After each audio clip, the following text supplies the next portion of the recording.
Hi friends, I am Rakesh and today we would like to study past perfect continuous tense.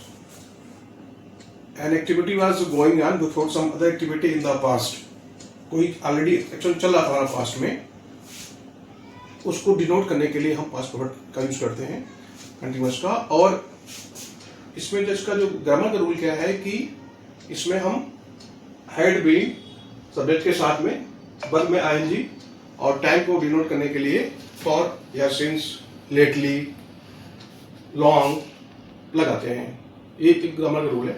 But our focus is to learn how to speak English fluently. बोलना कैसे इसको हम अपने दिमाग में कैसे बैठा लें, क्योंकि हमें पता ना ये इंग्लिश लैंग्वेज है और this is not our native language तो है नहीं ये।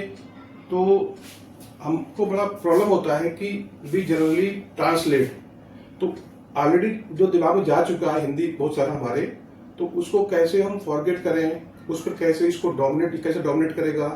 इसका एक ही रास्ता बचता है कि हम इसको we should practise it again and again by speaking. बार बार बोलेंगे तभी हम we will able to get over.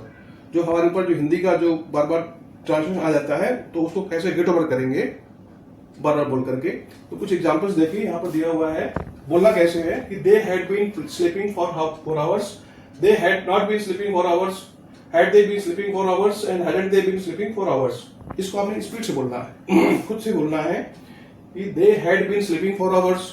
Negative इसका बोलिए, they had not been sleeping for hours. Interrogative बोलिए, had they been sleeping for hours. Interrogative negative बोलिए, hadn't they been sleeping for hours. अब इसको आप डिसेंडिंग ऑर्डर में बोल सकते हैं। Hadn't they been sleeping for hours, had they been sleeping for hours, they had not been sleeping for hours and they had been sleeping for hours। इसको बार बार repeat करें, कम से कम 10 to 20 टाइम्स रिपीट करिए। फिर देखिए कि आपको लगेगा कि हाँ कि you have perfected present perfect continuous tense, क्योंकि आपको सीखना ऐसे पड़ेगा।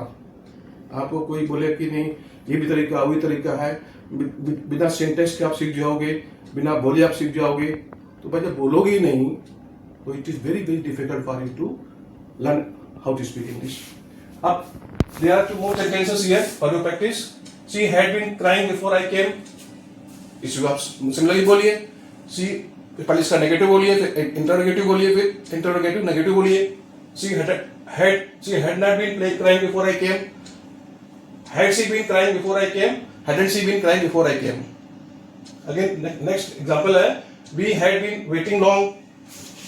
सिमिलरली बोलिए इसको भी, we had not been waiting long, had we been waiting long, hadn't we been waiting long। I think इसको प्रैक्टिस करेंगे you will definitely be able to master this language because it is not our native language, ये foreign language है और हमें बड़ी difficulty होती है इसको समझने में और बोलने में भी। बट बोलने से ही आपको आएगा और आपको you have to choose different words। आपको वर्ड्स पकड़नी है, क्योंकि जितनी आप वर्ड पकड़ोगे, नए नए वर्ड यूज करोगे, तभी आपकी इंग्लिश में वैरायटी आएगी, ब्यूटी आएगी। आई होप ये आपको अच्छा लगा होगा। यदि बाकी अच्छा लगा है तो इसको सब्सक्राइब कर दें, लाइक शेयर कर दें। Thank you.